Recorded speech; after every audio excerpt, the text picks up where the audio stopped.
अस्सलाम वालेकुम, मेरा नाम है मुजाहिद हसनैन और आप देख रहे हैं स्टार्टिंग आउट विद प्रोग्रामिंग। इस लेक्चर के अंदर हम ग्राफ ट्रैवर्सल या सर्च का दूसरा एल्गोरिथम डेप्थ फर्स्ट सर्च जो है उसको डिस्कस करेंगे। अब डेप्थ फर्स्ट सर्च के अंदर क्या होगा, इसके नाम से ही हमें पता चल रहा है कि हम ग्राफ के अंदर जो है ना डीपर जाएंगे सबसे पहले। फिर हम अगर एक नोड से स्टार्ट लेते हैं, उस नोड से स्टार्ट लेके आगे उससे सपोज कर लें 3 नोड जो है वो कनेक्टेड है, तो हम उनमें से कोई एक नोड जो है वो चूज करेंगे और देन उससे आगे जितने भी नोड्स होंगे उनमें से किसी एक नोड को चूज करेंगे। यानी हम जो है ना सोर्स नोड से जितना डीपर हम जा सकते हैं ना पॉसिबल उतना हम डीपर जाएंगे, और जब आगे जाने का कहीं पे कोई रास्ता नहीं होगा तो देन हम वहां से बैक ट्रैक करेंगे और बैक ट्रैक करके जो नेक्स्ट हमारे पास एज अवेलेबल होगी हम उसके ऊपर चले जाएंगे। तो यूं हम जो है ना वो डेप्थ फर्स्ट सर्च के अंदर जो है अपने ग्राफ को एक्सप्लोर करते हैं।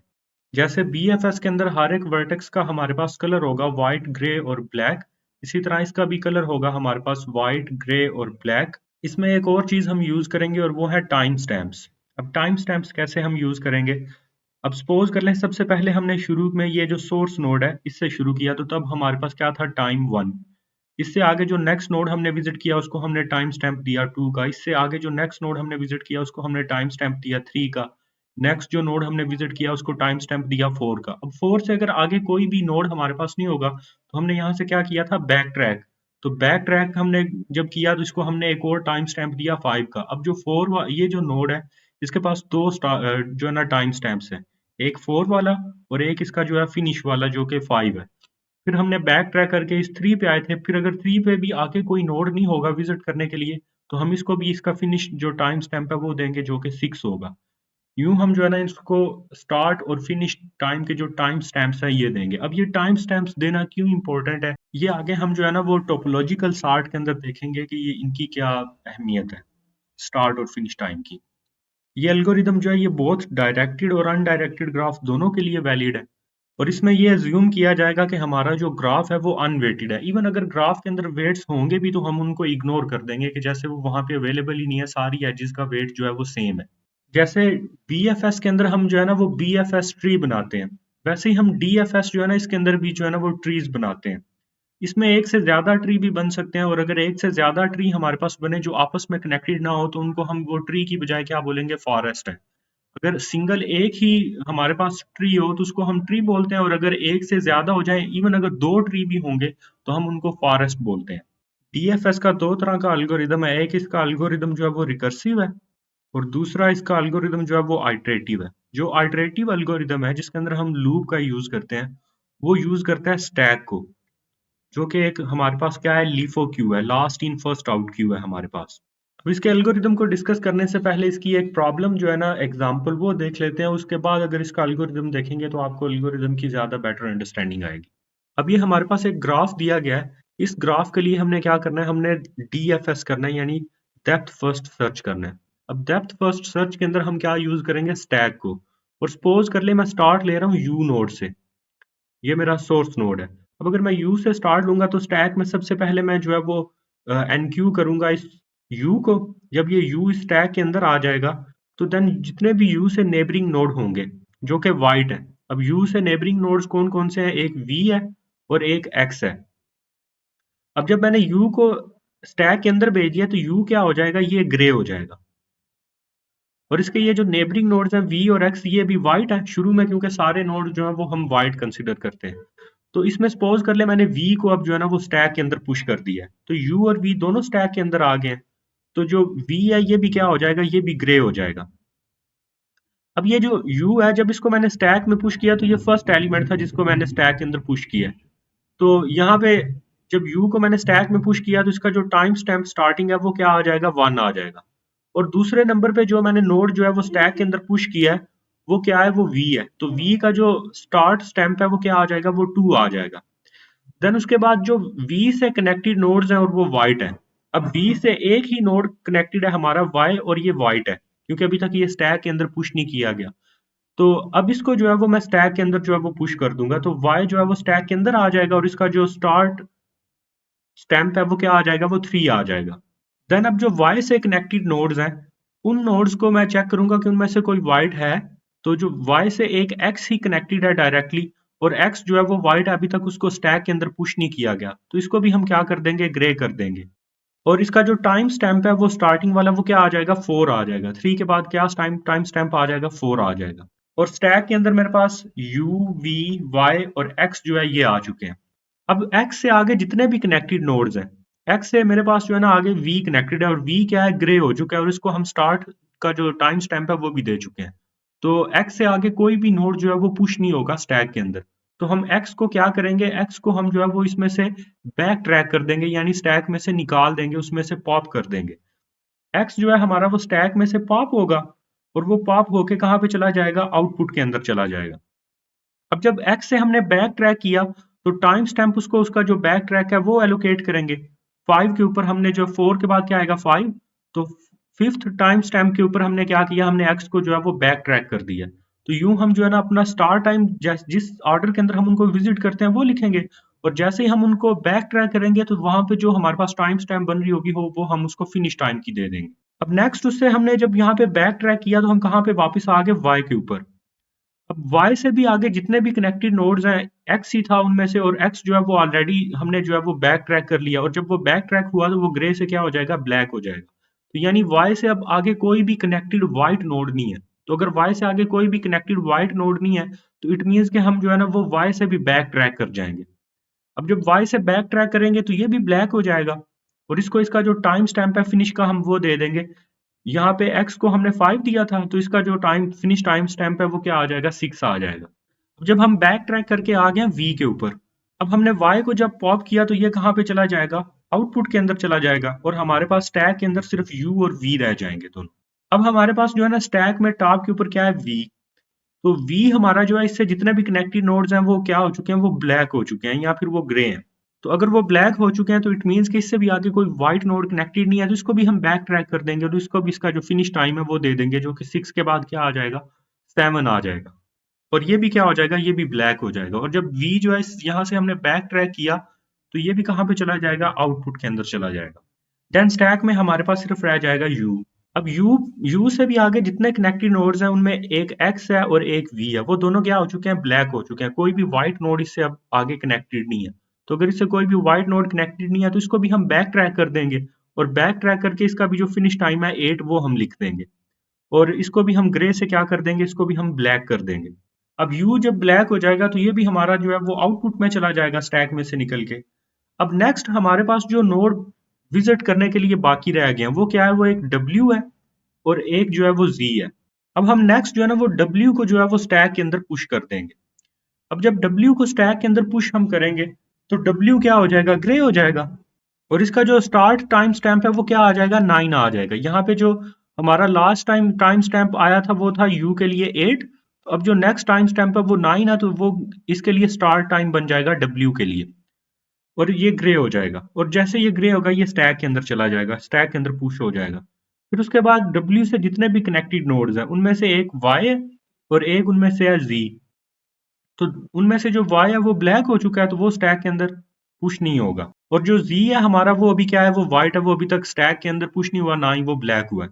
तो हम जो है वो W से जो है वो आगे Z को जो है वो स्टैक के अंदर पुश करेंगे, और इसको भी जो इसका स्टार्ट टाइम है वो हम दे देंगे। 9 के बाद क्या आ जाएगा, 10। अब Z से आगे जितने भी कनेक्टेड नोड्स हैं, Z से एक एज जा रही है वापस Z के ऊपर ही, और Z हमारा जो है वो व्हाइट से जब वो हमने इसको एनक्यू किया है स्टैक के अंदर तो वो क्या हो जाएगा, ग्रे हो जाएगा। तो Z से आगे बेशक एक एज इसी के ऊपर जा रही है, लेकिन वो क्या हो चुका है, Z ग्रे हो चुका है। तो Z से हम Z को अब ऐड नहीं कर सकते। तो यहाँ से हम बैक ट्रैक करेंगे वापस G के ऊपर, और इसको इसका जो फिनिश टाइम है हम वो दे देंगे, और जब ये इसको फिनिश टाइम भी दे देंगे, इसको ब्लैक कर देंगे, और इसको हम स्टैक में से निकाल के आउटपुट के अंदर भेज देंगे। देन हम जब वापस G पे आ गए तो G से आगे अब कोई भी व्हाइट नोड मजीद कनेक्टेड नहीं है, तो इसको अब इसको जो फिनिश टाइम है वो हम दे देंगे, और ये भी ग्रे से क्या हो जाएगा, ब्लैक हो जाएगा। और ये यहाँ से स्टैक में से कहाँ पे चला जाएगा, आउटपुट के अंदर चला जाएगा। अब इसका जब हम ट्री बनाएंगे तो ट्री बनाते हुए हम सबसे पहले तो जिसका टाइम स्टैम्प 1 है हम वहां से स्टार्ट लेंगे, ये U से हम स्टार्ट लेंगे। U से हमने NQ किया था V को। अगर आपको यहाँ पे याद हो तो हमने U से NQ किया था V को। तो जो V है वो किसका चाइल्ड आ जाएगा, U का चाइल्ड आ जाएगा। देन उसके बाद हमने V से NQ किया था Y को। V से हमने NQ किया था Y को। अगर आप देखो तो इसी टाइम स्टैम्प पे जा रहे हैं, 1 से 2, 2 से हम 3 पे आए, 1 से हम आए 2 पे, 2 से हम आए 3 के ऊपर और 3 के बाद हम आ गए 4 के ऊपर आ गए। और यहाँ पे 4 से हमने क्या किया था, हमने बैक ट्रैक किया था। 4 से हमने बैक ट्रैक किया तो इसका यहाँ पे टाइम स्टैम्प क्या आ गया 5। 5 से जब हमने बैक ट्रैक किया तो इसका जो टाइम स्टैम्प है यहाँ पे साथ में आ गया 6। 6 से जब हमने वी के ऊपर बैक ट्रैक किया तो इसका यहाँ पे आगे टाइम स्टैम्प क्या आ गया 7। और 7 के बाद जो हमने यू से भी जब हमने यू को भी हमने ब्लैक करके स्टैक में से निकाल दिया तो यहाँ पे इसका टाइम स्टैम्प क्या आ जाएगा फिनिश वाला 8। अब ये जो डब्ल्यू है हमारा, ये किसी दूसरे नोड से जो है ना वो कनेक्टेड नहीं था जिससे ये स्टैक के अंदर आया हो। तो इसका भी कोई पेरेंट नहीं है। जैसे ये वी वाई और एक्स जो है ना, इनका पेरेंट क्या यहाँ पे बन रहा है, यू बन रहा है, क्योंकि हमने यू से स्टार्ट लेके आगे इनको जो है वो स्टैक के अंदर पुश किया था। लेकिन डब्ल्यू जो है ना, ये किसी से भी कनेक्टेड नहीं है डायरेक्टली, बल्कि ये इससे आगे जो एजेस जा रही हैं वो वाई और जी पे जा रही है, डब्ल्यू के ऊपर कोई भी एज नहीं आ रही। तो डब्ल्यू का क्या होगा, कोई भी पेरेंट नहीं होगा। तो डब्ल्यू का जो ट्री होगा वो एक सेपरेट ट्री बनेगा हमारे पास। वो इनमें से किसी से भी कनेक्टेड नहीं होगा, यू के साथ कनेक्टेड नहीं होगा। तो डब्ल्यू का ट्री हम जो है वो शुरू करेंगे। डब्ल्यू से हमने आगे जो है वो पुश किया था जी को, तो जी हमारा जो है इसका चाइल्ड बन जाएगा। और 9 टाइम स्टैम्प के बाद जो है वो 10 आ गया, फिर 10 से हमने बैक ट्रैक करके वापस डब्ल्यू पे आए थे, तो 11 और 12 जो है वो भी साथ में इनके फिनिश टाइम स्टैम्प भी आ गए। अब अगर आप देखो तो इसके अंदर हमारे पास दो ट्री बन गए। एक ये डब्ल्यू रूट वाला ट्री बन गया और एक ये यू ट्री रूट वाला जो है वो ट्री बन गया। तो ये हमारे पास क्या है, ट्री की बजाय क्या है, इसको हम बोलेंगे कि ये एक हमारे पास फॉरेस्ट बन के आया। अब ये प्रॉब्लम मैंने ली ही इसलिए ताकि इसके अंदर दो ट्रीज बने, ताकि अगर पेपर के अंदर भी कोई ऐसा क्वेश्चन आ जाए जिसके अंदर एक से ज्यादा ट्री बन रहे होंगे, तो वहां पे आप ये ना सोचो कि यहाँ पे तो हमारे पास ट्री कनेक्टेड ही नहीं है, तो हो सकता है आपको कंफ्यूजन हो जाए कि आपने उसको गलत सॉल्व किया। वो बिल्कुल ठीक होगा, बस वहां पे एक से ज्यादा ट्री बन रहा है तो उसको हम फॉरेस्ट बोल देंगे। और ये भी ध्यान में रखना है कि जैसे यहाँ पे हमने जब यू से बैक ट्रैक किया था ना, तो आगे ये जो डब्ल्यू और जी है, इनसे कोई भी नोड जो है ना, इन इन चारों में से कोई भी कनेक्टेड नहीं है। तो इन चारों में से अगर कोई भी कनेक्टेड नहीं है तो इनमें से हमने फिर जैसे यहाँ पे यू को एज सोर्स नोड कंसिडर किया था ना, वैसे ही हमने डब्ल्यू को सोर्स नोड कंसिडर करके यहाँ पे नेक्स्ट इसके लिए भी जो है वो हमने सॉल्व कर लिया था उस डीएफएस को। अब इसका एल्गोरिदम डिस्कस कर लेते हैं। अब इसके एल्गोरिदम के अंदर हम क्या पास करेंगे, हम ग्राफ को पास करेंगे और इसमें एक लूप लगा के उसके हर एक वर्टेक्स को हम क्या कर देंगे, व्हाइट कलर असाइन कर देंगे। और उन सब का पेरेंट जो है वो भी क्या आ जाएगा, वो भी नीला आ जाएगा। यानी शुरू में अभी तक किसी ने किसी को विजिट ही नहीं करवाया तो कोई किसी का पेरेंट ही नहीं होगा। देन उसके बाद जो टाइम है वो हम शुरू में 0 लेंगे और 0 टाइम लेने के बाद अगेन एक फॉर का लूप लगाएंगे, जो कि हर एक वर्टेक्स जिसका कलर व्हाइट होगा उसके लिए क्या करवाएगा, एक डीएफएस विजिट करवाएगा हर एक नोड के लिए। अब हर एक नोड के लिए जब वो करवाएगा, सपोज कर लें हमारा जो फर्स्ट नोड था यू, वो हमने जो है ना वो यहाँ पे डीएफएस विजिट के लिए पास कर दिया।